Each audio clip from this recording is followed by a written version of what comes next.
Welcome to episode 19.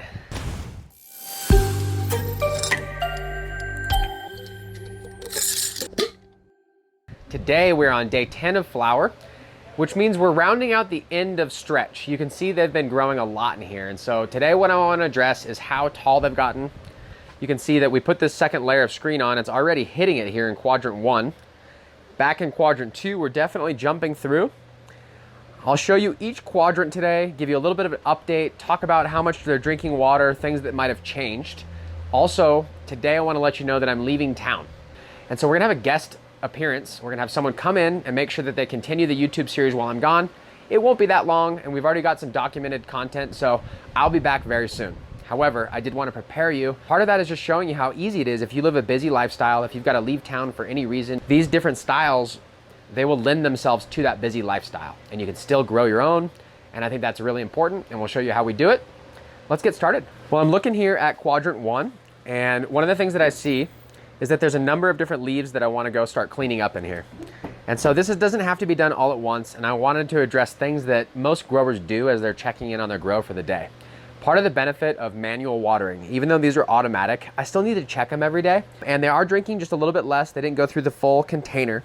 But part of the benefit is I get in here every day and I spend time with the plants. There's an old adage that says the best fertilizer is a farmer's shadow. And what that means is that your presence with the plants, giving them your energy, tending, checking on things is usually what keeps the chaos at bay. Especially when you're newer, seeing things faster is very important. You don't want to wait a couple of days to address a problem. Right now, I don't see any problems, but you can see some branches are coming out the side. I'll have to support them. In here, if you would look down lower, there's some stuff that's just like not gonna make it to the top screen. And a lot of this stuff will start to yellow and fade because it's so blocked by the light and it's taking energy and I just don't need it to. So I'll be pulling a lot of these little lower things off in here. And as I go do that, I'm thinking of a lot of the different education tools that are out there. And it seems like the average grower comes to me when they start learning about defoliating. And they say, is there specific days that I should be doing this on? And they've been told day 1, day 14 or day 21 or whatever their days they've been told that you have to defoliate on. The thoughts are that there's some specific time where the plants are primed and ready and they're gonna have the best interaction with your defoliation. What I think is that there's probably a general time, right? And it starts to get overgrown. So the best rule is as soon as you can get to it so you never get behind.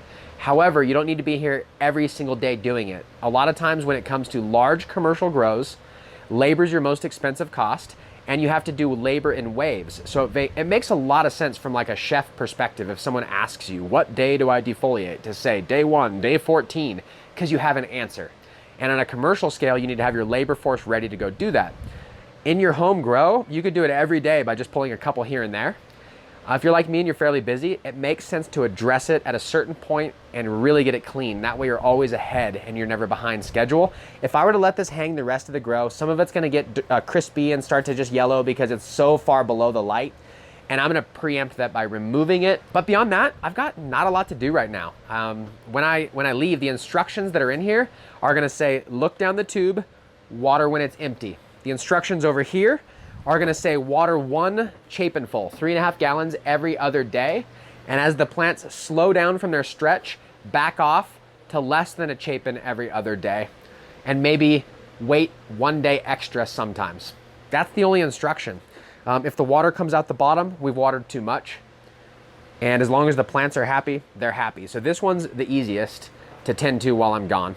Just looking in here and seeing the differences, I mentioned that I'll want to do some defoliation. I'm probably not going to do it today, but I will over the next couple of weeks just to make sure it stays clean in here. But look at the height differences. This is the one that's been bushier and taller the entire time. When I put this second screen on, that was only, I think, 2 days ago on day 8, and we're on day 10.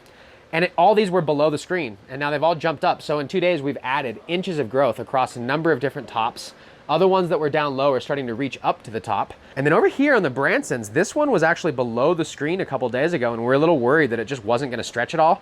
It's shooting up, and it's made it through the screen, and I'm really happy that we're going to see some good nug growth on all 4 of these plants, even though this back one is kind of dominating. Part of what I'm gonna do is thin this back right one out just a little bit more to allow the light to go through to the other plants, so this one isn't receiving the dominant amount of light. For instance, that leaf right there, now there's a little more light here. And I don't want you to go too far in thinking about that, meaning Even though this is blocking light from hitting a branch, this is still receiving light. This is still a solar panel that's giving energy to the plant. So although they do block light, they are what is receiving the light. So don't go too crazy pulling leaves off.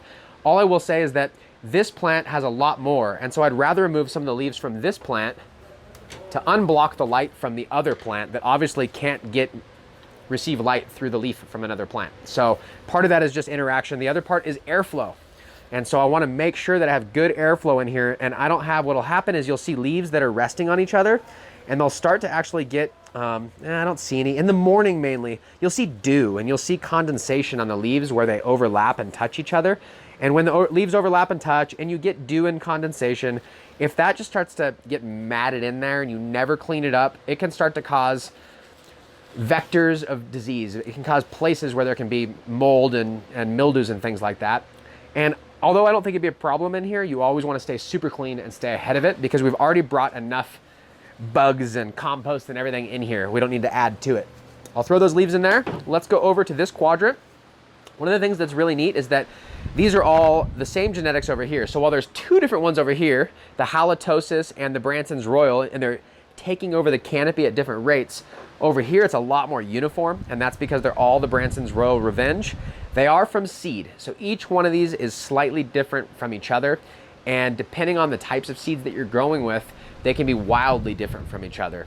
When you learn more about genetics, you start to find out why. On the F1, you see more of the mother and father, and then on the F2 you start to really open up some of those recessive genetics, and you can find some wild characteristics that you haven't seen in that genetic pool before. Either way, it's exciting. And so in here, this number 12 in the light soil is really starting to stack. I want to address some of the visual cues here. So when you see you start to finish stretch, see how they're all starting to really flower now and start to stack closer, where during the initial stretch you can see they were jumping further from each other and really running up in size. Now it's like it is hit a wall as far as vertical growth, and it's going to start to fill itself in. That doesn't mean it's stopped. I would say over the next 5 days, we're going to be up to the top of the bamboo poles, and that'll be where it sets in for the rest of its flower cycle. And then over the next 5-6 weeks of flower, it'll still grow a couple of inches as the buds start to develop. But this is settling into our final canopy height. We're on day 10. These genetics weren't quite as stretchy. Sometimes they'll go up to day 20 or so in stretch, but it looks like we're gonna fill that normal 2 week of stretch rule, and we'll generally be at our height now. In the last episode, I clipped some of these in. You can tell that they've taken support from that, and they look like they're doing really well. If you look down below, I wanna show you, I mentioned pre-loading before flower, and I mentioned that I didn't fill the 10 gallons. My explanation was I had 7.5 gallons of soil. I wanted to leave room for right before flower to preload a top dress. That's not just for nutrient release. That's to develop a feeder root system so that if I need to feed later in flower, I can top dress and the roots will receive it relatively quickly. Where in organics, if you've not pre-developed those feeder roots in the mulch layer, a top dress can take a lot longer to receive because it's only what's water soluble through the waterings, where when the roots start to put their acids on it and break it down, it happens quicker. So take a peek under here. You can see in the mulch layer, I haven't moved anything. There's like literally fishbone ladder roots developing right here in the mulch layer. And with a better camera, you can see really good detail on all the little tips of roots that are digging out in here. That's what we're preloading. So next time we do an actual stack of more composter food, those feeder roots are gonna take advantage of it. If I were to start to peel back in here, you can see all the roots that are popping out the side. That's what we're looking for. That means we're watering optimally. It's not soaking wet on top. There's not a million fungus gnats or anything crazy, but it is staying moist. So now I've shown you this quadrant. You can tell the humidifier kicked on in the middle of that. We're just gonna be leaving that stuff on going forward. I'm not trying to turn the grow environment off every time we do a video. So you might hear a couple fans. You might see the humidifier going. It's more comfortable for us in here. It's more comfortable for the plants. And occasionally I'll forget to plug one of them back in, and then our pulse will email me and the NIWA starts going off. So it's better if I just leave it all going. So we're gonna keep doing that. On that note, I am gonna be leaving, and I've mentioned that. I wanted to let you know that AJ is gonna be coming in here to do a couple of the videos while I'm gone. And if you have followed BuildASoil for several years, then you know that AJ actually used to work here. And he owns, along with his wife, a business called Growing Organic. They make a really good set of family-made, homemade products, from soaps and growing products, and we carry them at BuildASoil. We use his Kashi blend, it's in here. So when he jumps in here, he's gonna be able to just kind of look around, see what he sees, shares information with you. We've got the team here that's gonna keep watering against my instructions. And so if you've got questions for him instead of for me, load those up right now. He's gonna be coming in, and it might be a great opportunity for you to talk to somebody different. For those of you that don't know, he won the Colorado Home Growers Cup, #1 first place. And I think one of the other entries was like the same cut that he had. So it was really cool to see him take that home, following the BuildASoil way, using his Kashi blend product. He's very worthwhile to talk to. He's a wealth of experience, and he worked here for a long time. So he knows about every single product that we work with. So ask questions, he'll be here and he'll be able to answer some of those for you while he's on camera. None of this is scripted. So I called AJ, said, hey, you wanna come in? And he was like, yeah, dude, I'll do it. Which means he's doing me a favor. I have no script for him. He has no clue what he's gonna be doing down here. So if you've got some questions, that'd be great. Every video we do in here, this is just run through one time.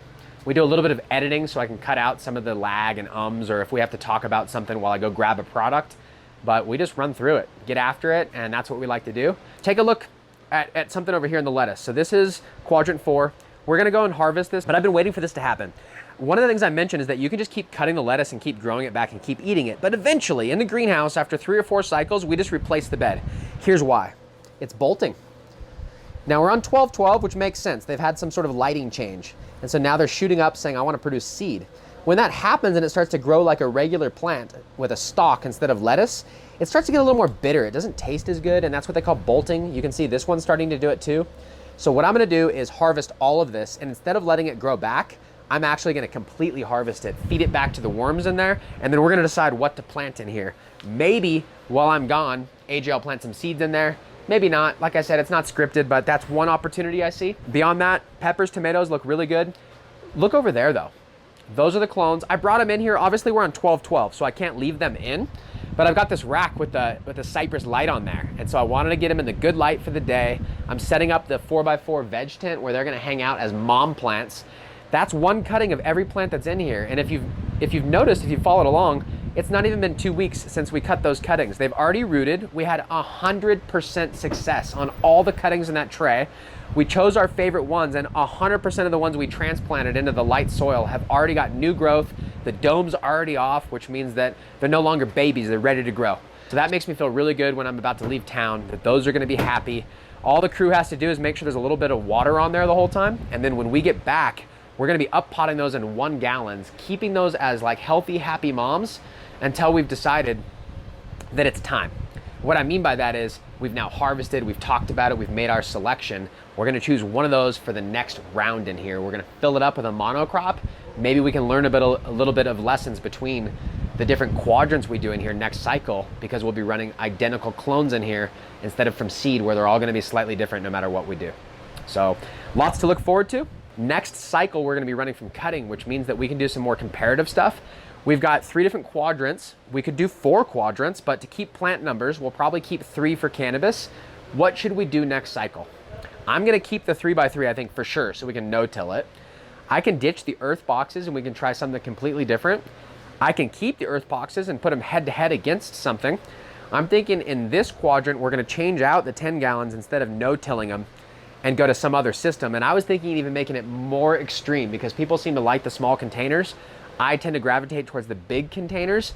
I was thinking about maybe doing like some 1 to 5 gallon, very quick, fast flowering pheno hunt style runs over there, just so people could see, hey, if I'm on a smaller scale, what would I do? But part of me wants to maybe do something bigger over here and show you how to do it small in our 2x2, which we haven't really talked about it, but Timber's working on an exclusive light for us for a 2x2. We're considering doing a pre-release follow-along type grow, but we've got a lot of logistics to get into it, and we've got a lot of sales to catch up on as far as packages to get out. So I'm gonna keep that on the back burner. If you guys like the idea of a Grow With Us 2x2 series where we plan ahead a couple of months, tell us about that. It'll tell us maybe the direction to head. Also, if you have ideas about what you wanna see in each quadrant, we've got months to plan this. And I'm gonna have the clone to run, a mom of it. We'll take cuttings, we'll have plenty of them for this area. Give me some ideas. And maybe in the next few episodes, probably as we get closer to flower, finishing flower, we'll come back and do a poll or a survey of some sort, and we'll involve you in here. That brings me to the last thing that I wanted to mention. We've gone over all the quadrants. You can tell the growth has been massive. but you've also seen I don't have much to do today. Once you get into flower and you've really put the ball on the tee, it's just let nature hit it off, right? Just crush it. And all you have to do is come in here and address the watering, address the environment, make sure that you're keeping top dressing. Over here, the only thing I've done I don't want to forget, I added Build-A-Bloom yesterday in the last watering. Even though I've top dressed, I added Build-A-Bloom. So Build-A-Bloom that I added in here at 1 teaspoon per gallon is one of our water-soluble organic fertilizers. For a long time, we did no water-soluble fertilizers. We always wanted to feed the soil, but we came up with a product that actually feeds the soil and is fast to release and is a very balanced blend of phosphorus and calcium and some fulvic acid. And it seems to complement our living soil really, really well. And especially in a smaller container, the excessive amounts of compost that we use can skew things towards potassium. And when we go into flower, we want to make sure we hit calcium and phosphorus as some of the most important nutrients that we are looking for health and for flower development. And instead of getting like a bloom booster where we hit it every time and we had to have CalMag and go hydro, we added the Build-A-Bloom to be a complement to the soil. It's micronized organic minerals. So I watered it in, and you can see it doesn't need anything right now, but I wanted to get ahead of it.